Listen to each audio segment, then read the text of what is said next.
திரு Constantine Ravindran, இங்க பிரிவினைவாதத்தை தூண்டுகிற வகையிலும் இந்துக்களை அவமதிக்கும் வகையிலும் பேசிவிட்டார் அப்படிங்கிறது தான் குற்றச்சாட்டு. அதை பிரதமர் மோடி நாடாளுமன்றத்திலும் சொல்கிறார், நாகராஜும் அதைத்தான் சொல்றார். என்னை பொறுத்த வரைக்கும் இந்த நண்பர் ராகுல் காந்தி அவர்களுடைய பேச்சு மாண்புமிகு முதலமைச்சர் தளபதி மு.க. ஸ்டாலின் அவர்களுடைய தேர்வு எப்பொழுதும் சிறப்பானதாகவே இருக்கும் என்பதற்கு எடுத்துக்காட்டு என்று நான் நம்புகிறேன். அவரை பிரதமர் என்று சொன்னபோது கேலியாக பார்த்தவர்களெல்லாம் இன்றைக்கு எதிர்க்கட்சி தலைவராக அவர் ஆற்றிய உரை இந்தியா மட்டுமல்ல உலகமெங்கும் வாழுகிற இந்திய மக்கள் மத்தியில் ஒரு அதிர்வலையை ஏற்படுத்தியதோடு ஜனநாயகத்தின் மீது ஒரு நம்பிக்கையை ஏற்படுத்தி இருக்கிறது. ஒரு ஜனநாயகம் தெரிந்த ஜனநாயகத்தின் பண்புகளை மதிக்கக்கூடிய ஒரு எதிர்க்கட்சி தலைவராக இன்றைக்கு சகோதரர் ராகுல் காந்தி அங்கே இருக்கிறார். இப்பொழுது நண்பர் பேசுகிற போது போகிற போக்கில் ஒன்றை தொட்டு விட்டு போனார். எமர்ஜென்சியிலே இந்திரா காந்தி அம்மையார் கொண்டு வந்தது, அது திமுகவையும் பாதித்தது நிஜம். ஆனால் அதே இந்திரா காந்தி அம்மையார் இதே மெரினா பீச்சில் பிப்ரவரி 19, 1977 இங்கே வந்து நான் மன்னிப்பு கேட்டுக்கொள்கிறேன், நான் செய்தது தவறு, நான் கொண்டு வந்த சட்டத்தின்பால் பாதிக்கப்பட்ட மக்களிடம் நான் மன்னிப்பு கேட்டுக்கொள்கிறேன், இனிமேல் நான் இது செய்ய மாட்டேன் சொன்னார் என்பதும் சகோதரர் நாகராஜுக்கு தெரியும். தவறுகள் நடக்கலாம், ஆனால் திருத்திக் கொள்வதுதான் தலைவர்களுக்கு அழகு. திருத்திக் கொண்டார் இந்திரா காந்தி. இப்பொழுது நான் பேச்சுக்கு வருகிறேன். அவர் என்ன சொன்னார்? அவர் இந்து மதத்தை குறைத்து பேசவில்லை. அன்பே சிவம், சிவனை காட்டுகிறார். இது அன்பை போதிக்கிறது, உண்மையை போதிக்கிறது, பாசத்தையும் நேசத்தையும் போதிக்கிறது, இன்னும் சொல்ல போனால் தைரியத்தை போதிக்கிறது இந்து மதம். ஆனால் இந்து மத காவலர்களாக சொல்லிக் கொள்கிற சில பேர் இங்கே வெறுப்பை விதைக்கிறார்கள், வேற்றுமையை விதைக்கிறார்கள், பயத்தை விதைக்கிறார்கள் என்று அவர் பேசுகிறார். யாரை பேசுகிறார்? பாரதிய ஜனதா கட்சியை பேசுகிறார். அவர் இந்து மதத்தை அவமானப்படுத்தவில்லை. இந்து மதத்தை பயன்படுத்தி கொண்டு தங்கள் லாபத்திற்காக பயன்படுத்தி கொண்டு இந்து மதத்தை போதிப்பது போல் போதித்துவிட்டு இந்து மதம் போதனைகளுக்கு எதிராக நடந்து கொள்ளுகிற பாரதிய ஜனதா கட்சியின் இரட்டை வேடத்தை கிழித்து தொங்க விட்டிருக்கிறார். அது அப்படி பார்க்காம சீண்டுகிற விதமாக பேசுறாரு. நீங்க ஒரு 3 படங்களை காட்டுறாரு. 3 படங்களினுடைய கைகளும் இப்படி ஆசிய வழங்குற மாதிரி இருக்கு. அது காங்கிரசினுடைய சின்னம் அப்படிங்கிறாரு. இஸ்லாமியர்கள் தொடர்பான படங்கள்ல அப்படி ஏதாவது இருக்கா அப்படின்னு கேட்கிறது. அது பிரிவினைவாதத்தை பேசுவதாகவோ அல்லது தூண்டுவதாகவோ இல்லையா? அது என்ன பொறுத்த வரைக்கும் நம்ம இந்துவோ கிறிஸ்தவோ எந்த பக்தி மார்க்கத்திலும் கையை இப்படி வச்சிருக்கிறாங்க அப்படின்னா அது ஆசீர்வாதம். அது அவங்க கை சின்னத்தை காட்டுற மாதிரி காட்டுறாங்களாங்கிறது இல்ல.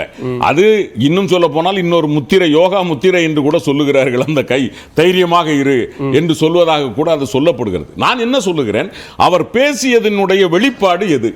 அவர் இந்து மதத்தை பேசி இருந்தால் சிவனை காட்டி இது அன்பை போதிக்கிறது, அன்பே சிவம் என்று அவர் சிவனை போற்ற வேண்டிய அவசியம் என்ன? குருநானக் அவர்களை காண்பித்து அவர் போதித்த போதனைகளை எல்லா மதமும் அன்பை போதிக்கிறது, ஒற்றுமையை போதிக்கிறது என்று மதங்கள் எல்லாம் ஒன்றுதான். ஆனால் அந்த மதத்தை பயன்படுத்தி மக்களை பிரிவினையாக்குவது, மக்களை பயத்தில் வைத்திருப்பது, தலித்து மக்களை, இஸ்லாமிய மக்களை, அடுத்த மதத்து மக்களை வைத்திருப்பது பாஜக. ரொம்ப தெளிவா தன்னுடைய தொடக்கத்திலே, உரையினுடைய தொடக்கத்திலே அவர் பாஸ்ட்ல இருந்து ஆரம்பிக்கிறார். கடந்த 10 ஆண்டுகளில் அப்படின்னு அந்த பாஸ்ட்ல இருந்து ஆரம்பிக்கிறார். ஆட்சி அமைஞ்சிருச்சு, எதிர்க்கட்சி தலைவராக ராகுல் காந்தி இருக்கிறார், பலம் வாய்ந்த எதிர்க்கட்சியாக இருக்கிறது. ஆனா இன்னும் அந்த பரப்புரை மோட்லயே ராகுல் காந்தி இருக்கிறார் அப்படின்னு தானே அவருடைய பேச்சு உணர்த்தது. இது பரப்புரை இல்லை. நான் அடுத்த 5 ஆண்டுகளில் என்ன செய்ய போகிறேன் என்பதற்கான முன்னுரை என்று நான் பார்க்கிறேன்.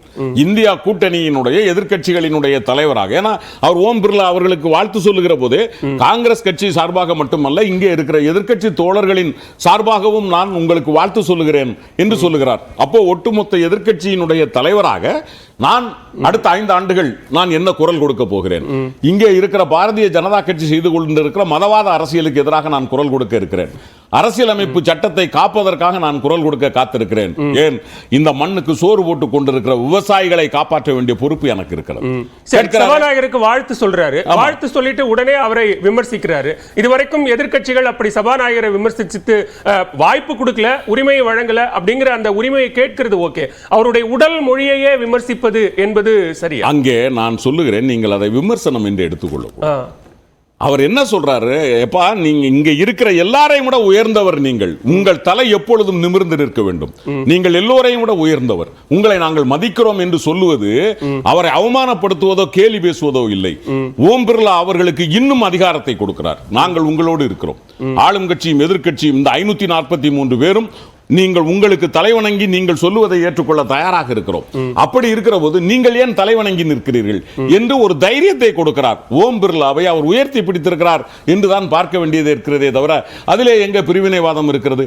நீட்டில் 70 முறை கொஸ்டின் பேப்பர் அவுட் ஆகி இருக்கிறது, லீக் ஆகி இருக்கிறது. கேள்வி கேட்கிறார். இன்றைக்கு தெருவிலே நிற்கிற மாணவர்களுக்காக, மாணவ செல்வங்களுக்காக நான் குரல் கொடுக்கிறேன், விவசாயிகளுக்காக நான் குரல் கொடுக்கிறேன். ஏன் இங்கே இருக்கிற அதுதானே பேசப்பட்டது, இது பரப்புரையிலும் அதுதானே பேசப்பட்டது. இல்ல, நான் என்ன சொல்ல வரேன், நீங்க பேசி தேர்தல் முடிஞ்சு வந்ததுக்கு அப்புறம் அதை விட்டுட்டு நீங்க எப்படி போவீங்க? இன்னைக்கு பாஜக கொண்டு வந்திருக்கிற திட்டங்கள், சட்டங்கள் இதெல்லாம் எங்கே இருக்கிறது? அப்படியானால் அதை எதிர்த்து குரல் கொடுத்து தானே ஆக வேண்டியது இருக்கிறது. அவர்கள் பிடிவாதத்தில் இருக்கிறார்கள் என்று சொன்னால், நாங்கள் மக்களிடம் பிரச்சாரத்தின் போது எதை சொன்னோமோ, உங்களுக்கான அரசியலமைப்பு சட்டத்தை நாங்கள் பாதுகாப்போம், சமூக நீதியை நாங்கள் பாதுகாப்போம், இந்த எதேச்சதிகார போக்கை நாங்கள் நிறுத்தி காட்டுவோம், இதெல்லாம் நாங்கள் மக்களிடம் கொடுத்த வாக்குறுதி. இதை இன்றைக்கு பாராளுமன்றத்தில் நண்பர் ராகுல் காந்தி மிக தெளிவாக 5 ஆண்டுகளுக்கான ஒரு ஃப்ளோ சார்ட், நாங்க இப்படித்தான் போறோம், எங்க எதிர்க்கட்சி இதுதான், நாங்க இதெல்லாம் தான் கேட்போம், எங்களுக்கு நீங்க பதில் சொல்ல தயாராக இருங்கள் என்று பிரதமர் நரேந்திர மோடி, நான் கேட்கிறேன், அவர் கேட்கிறாரு, கேள்வி கேட்ட உடனே நீங்க ஏன் திரிபுவாதம் வைக்கிறீங்க? நீங்க பதில் சொல்ல வேண்டியதானே? நாங்க அப்படி உங்களை மாதிரி நீங்க நினைக்கிற மாதிரி நாங்க இந்து மதத்தை பயன்படுத்தி யாரையும் பிளவுபடுத்தல, யாரோடும் நாங்கள் யாரையும் பயங்காட்டல. எங்களுடைய ஆட்சியில் நாங்கள் இந்துக்கள், அந்த இந்து மதம் எதை போதிக்கிறதோ அதை போதித்து இந்தியாவை ஒற்றை தாயின் பிள்ளைகளாக நாங்கள் நடத்தி கொண்டிருக்கிறோம் என்று இன்றைக்கு பிரதமர் பேசி இருப்பாரே, ஆனால் வித் டேட்டா, தரவுகளோடு அவர் பேசி இருப்பாரே, ஆனால் ராகுல் காந்தி அமைதியாக இருப்பார். ஆனால் ராகுல் காந்தி கேட்ட கேள்விக்கு தரவுகள் இல்லை. அவர் பேசிய பிரதமர் பேசதான் போறாரு, நாளைக்கு கொடுக்க போறாங்க. நான் சொல்றது அப்படியானால் அவர் முழுவதும் அமைதியாக இருந்திருக்கணும். நான் சொல்றது சரி, நீங்கள் பேசுங்கள், நாளைக்கு எனக்கு பொழுது இருக்கிறது என்று அமைதியாக இருந்திருக்க வேண்டும். 3 நிமிடத்தில் சகோதரர் ஆர்கே தெளிவாக சுட்டி காட்டினார். 3 நிமிடம் கழித்து அவர் ரியாக்ட் பண்றார். பண்ணும் பொழுது நான் என்ன சொல்லுகிறேன், ஒரு எதிர்க்கட்சி தலைவர் அவர் ஆக்ரோஷமாக பேசிக் கொண்டிருக்கிறார். அவருக்கு நீங்கள் பதில் வைப்பதாக இருந்தால், அவர் எந்த கருத்தை விமர்சனமாக வைத்தாரோ அந்த பதில் அப்படி இல்லை என்று சொல்லுவதற்கான தரவுகளோடு நீங்கள் பேசியிருக்க. தொடர்ச்சியா குறுக்கிட்டு பதில் சொல்லிக்கிட்டே இருக்கிறாம ஒரு பதிலை, அந்த போர்ஷனுக்கான பதில, சுருக்கமான பதில சொல்றாங்க. அது பிரதமரோ உள்துறை அமைச்சரோ 2 பேரும் சொன்ன பதில், ராஜ்நாத் சிங் உட்பட எல்லாரும் சொன்ன பதில் அப்படியா தானே இருந்தது. பதில் இல்லையே, அது திரிபுவாதமாக இருக்கிறது. பலா, நீங்க என்கிட்ட கேட்கறீங்க ஒரு கேள்வியை, அந்த கேள்விக்கான பதிலை நான் நேரடியாக சொல்லாமல் நீங்கள் கேட்கிற கேள்விக்கு இன்னொரு திரிபுவாதத்தை நான் பதிலாக வைத்தால் நீங்க எப்படி இந்த செஷன் நடத்த முடியும்? ஓகே, அப்ப நான் சொல்றது, அவர் தெளிவா சொல்றார், அன்பே சிவம் இதான சார், நீங்க அன்போட இருக்கீங்களான்னு கேட்கிறார். ஆமாங்க, நான் அன்போட இருக்கிறேன், அதான பதில். அதுக்கான டேட்டாவை நீங்க கொடுத்துக்கணும்ல. நாங்கள் உத்தரப்பிரதேசத்தில் புல்டோசர் வைத்து இடிக்கவில்லை, மசூதியை இடித்தது நாங்கள் இல்லை. இல்ல அயோத்தியில் அவர் கேட்கிறாரா, அயோத்தியில நீங்க தோத்ததுக்கு காரணம் தெரியுமா? அயோத்தியில் இருந்த சாமானிய மக்களை தூக்கி எறிந்து விட்டீர்கள். அங்கே அல்லும் பகலும் பாடுபட்டு இல்லையா? நீங்க வாரணாசிக்கு பதிலாக பைசாபாத்தில் நின்றிருந்தால் நீங்கள் தோற்றிருப்பீர்கள். அப்படி தேர்தல் முடிஞ்சிருச்சு, அவர் மீண்டும் பிரதமர் ஆயிட்டாரு. இல்ல, நான் சொல்றது என்னன்னா பாலா, ஒரே ஒரு விஷயம் என்னன்னா, அவர் தெளிவா சொல்றாரு, அயோத்தியை பத்தி அவரா பேசல, நான் அங்கு ஜெயித்த என் நண்பரை கேட்டேன்.